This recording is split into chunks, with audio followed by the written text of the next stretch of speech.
Olha aí, pessoal, o risco de escalada de guerra realmente aumentou, pelo menos é a percepção geral que se tem, e vários países europeus estão muito preocupados com essa situação. E eu diria para você, já adiantando o tema aqui deste vídeo, estão atrasados nessa preocupação, acabaram acordando tarde para a necessidade de estar preparados para qualquer eventualidade desse tipo, se é que podemos chamar dessa forma. Aqui nós temos um documento vazado mostrando que a Alemanha está se preparando para uma guerra, para entrar em guerra de fato, com mecanismos, com práticas, com rotinas, até mesmo para passar para empresas de comportamento em caso de necessidade de mobilização de tropas e coisas do tipo. Realmente já um exercício para algo mais efetivo. E outros países europeus, além da Alemanha, especialmente os países nórdicos, dada a sua proximidade com o território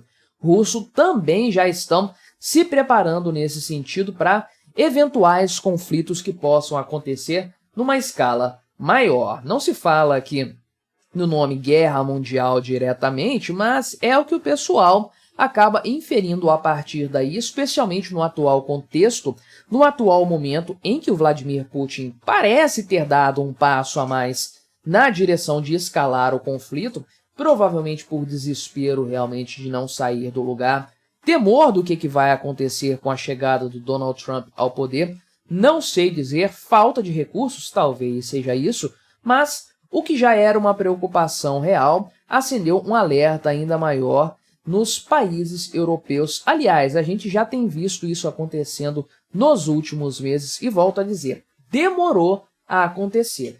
Vamos conversar sobre esse cenário, sobre essas possibilidades aqui, mas antes não se esqueça de se inscrever no meu canal se você ainda não for inscrito. E se você quiser colaborar financeiramente aqui com este meu trabalho, você pode se tornar membro patrocinador do meu canal, com valores a partir de R$ 1,99 por mês. Você me ajuda bastante dessa forma, pode ter certeza disso. Então, qual que é a questão aqui da Alemanha? Pois bem, a Alemanha sempre foi pivô de guerras mundiais passadas.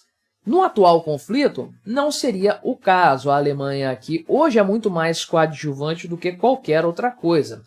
O que ela ajudou, entre aspas, o conflito atual foi a dependência dela do gás russo durante muito tempo, muita grana circulando para os cofres do Kremlin e depois o país mergulhando numa inflação bastante prejudicial para a sua economia, tendo problemas econômicos nesse momento também. Se eu não fosse falar dessa questão bélica aqui, que tem tempo que eu não trato no canal, eu faria um vídeo falando da Alemanha também, só que do ponto de vista econômico, como a economia do país está ruim. Enfim, a Alemanha errou bastante nas últimas décadas, não se preparando para qualquer conflito que pudesse acontecer e dependendo demais da Rússia por questões ideológicas, questões aí de matriz energética, toda essa história progressista que a gente sabe, e agora o problema está aí. Na verdade, sabe-se lá qual seria o objetivo do Vladimir Putin. Se a Ucrânia tivesse caído, os países europeus da OTAN teriam um sério problema pela frente, porque não teriam conseguido se organizar de forma relevante, de forma suficiente para enfrentar algo do tipo. Haveria aí certamente uma trincheira no meio da Europa Ocidental, ali com as forças russas, fazendo mais ou menos o que está acontecendo hoje na Ucrânia. Mas, felizmente, a Ucrânia conseguiu segurar as pontas logo no início, e agora, com 2 anos e tanto, aí, quase 3 anos de conflito, se mantém bastante firme na sua defesa do seu próprio território. Agora, o Vladimir Putin avançou um pouco mais com o uso daqueles mísseis balísticos internacionais ali, né, aquela coisa toda. Eu não sei exatamente qual é a finalidade. Sim, são mísseis que podem transportar ogivas nucleares, beleza. A grande questão é, seria necessário um míssil desse tipo para lançar uma bomba atômica na Ucrânia? Eu duvido muito, o território é muito próximo, já tem vários mísseis convencionais que fazem esse trabalho. Ah, mas é um míssil que pode atingir os Estados Unidos, qualquer parte do mundo, beleza. Por que usar na Ucrânia, então? Esse negócio deve ser caro à beça. Será que os mísseis convencionais já estão faltando? Não sei qual que é a justificativa, mas a verdade é o seguinte. rolou aqui, né, um vazamento de um documento por parte aqui da Alemanha, do governo alemão, Operação Alemanha aqui, inclusive, né, que mostra aqui o seguinte, né, já teve um plano aqui, uns panfletos do governo sueco, por exemplo, trazendo guias de sobrevivência aqui, né, os noruegueses também, a Finlândia publicou o seu próprio relatório, Dinamarca, né, os países nórdicos todos se alinhando nesse sentido, e já tem notícias parecidas do Reino Unido, da França também, é algo já generalizado na Europa. E agora, né, o jornal alemão aqui, não vou nem ousar pronunciar esse nome aqui, mas ele traz um documento de 1000 páginas, meu amigo, chamado Operação Alemanha, detalhando aqui preparativos de emergência que não são exclusivos para um conflito europeu, mas para conflitos de proporções globais, de fato, uma guerra mundial propriamente dita.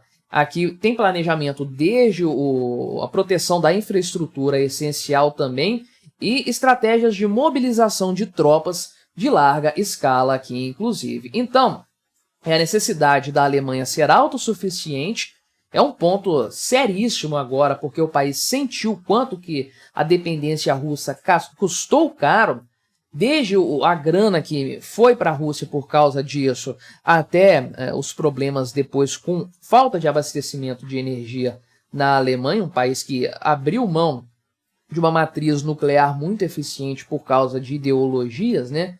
Mas, enfim, tem orientação aqui, inclusive, para os cidadãos alemães instalarem geradores a diesel, pois numa possibilidade, numa eventualidade de haver um corte de fornecimento de energia elétrica, por exemplo, aí, e uma necessidade muito grande de investimento em motoristas de caminhões. São coisas que não se pensa no primeiro momento, mas isso faz muita diferença na logística, sem dúvidas. Esse aqui é um problema que o Brasil não tem muito, mas a verdade é o seguinte, parece que a maior parte dos motoristas disponíveis na Alemanha e também em outros países são motoristas do leste europeu, não são exatamente do país. Então, a ideia aqui seria você ter mais alemães aptos a dirigir automóveis, a pilotar caminhões, para conseguir, de fato, aqui transportar mais e melhor tropas. Na verdade, aqui seriam 800 mil homens e 200 mil veículos militares, né, enviados para a Ucrânia nesse momento para ajuda aqui contra a Rússia. Então é um plano de envio de soldados nas centenas de milhares, meu amigo. Isso aqui é uma mobilização que eu não faço ideia de quanto tempo aqui a Alemanha não faz algo desse tipo. Suponho que desde o fim da Primeira Guerra Mundial, sem dúvidas, né? Então, existe aqui um problema de fato, existe um risco grande, um temor de que o Vladimir Putin aproveite o vácuo de poder que vai ser deixado aqui nesse período agora, até a posse do Donald Trump, para fazer algum tipo de ataque contra a OTAN. Essa aqui seria a situação, né? Então, vários países europeus estão seguindo no sentido de se preparar para um conflito de fato, aqui conflitos de longa escala. Você pode ver aqui que essa mobilização já está até repercutindo nos Estados Unidos, a possível mobilização, vamos dizer assim, e são 800 mil homens da OTAN, não só da Alemanha, mas mobilizando dentro do território da Alemanha para chegar até a Ucrânia de fato aqui. E tem preparativos civis sendo feitos naqueles países que eu citei aqui e tudo mais, né? Várias situações importantes para manter a infraestrutura dos países, o funcionamento deles em períodos de guerra e tudo mais. Então, realmente, é necessário ter isso aqui neste momento, no atual contexto, porque não há nenhuma garantia de paz imediata na Europa. Se isso aqui vai escalar ou não, eu não sei.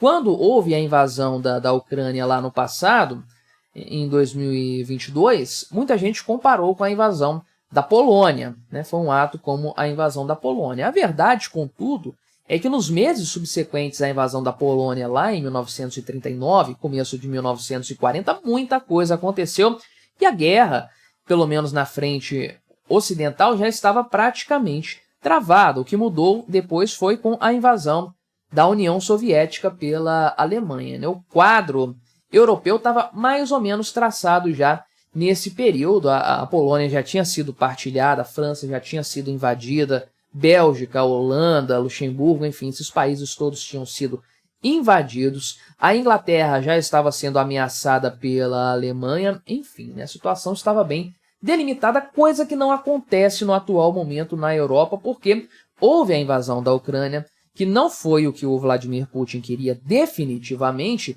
e ela não avançou a partir daí. Está mais ou menos no status quo de antes, com alguma recuperação territorial, com algum enfraquecimento da Rússia, sem dúvidas, perdas substanciais de homens, de materiais e do prestígio do país, da economia e tudo mais. Só que, em matéria de linha de frente, não houve mudanças substanciais desde aquele período para cá. Então dizer que é um repeteco de 1939, acho um pouco exagerado. Vladimir Putin pode escalar esse conflito? Pode. Vai.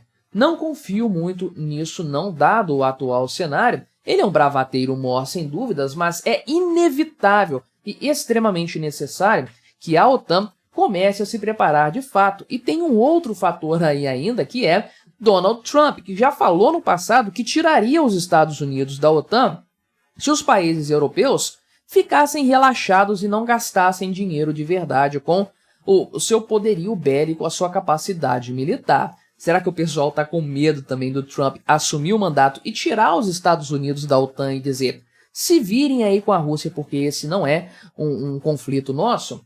Não descarto essa possibilidade, mas que os países europeus deviam ter tomado iniciativas semelhantes há muito tempo, disso eu não tenho a menor dúvida. Mas me diga aí o que você achou dessa minha análise, colabore com o nosso debate, se inscreva no meu canal se você ainda não for inscrito e até a próxima.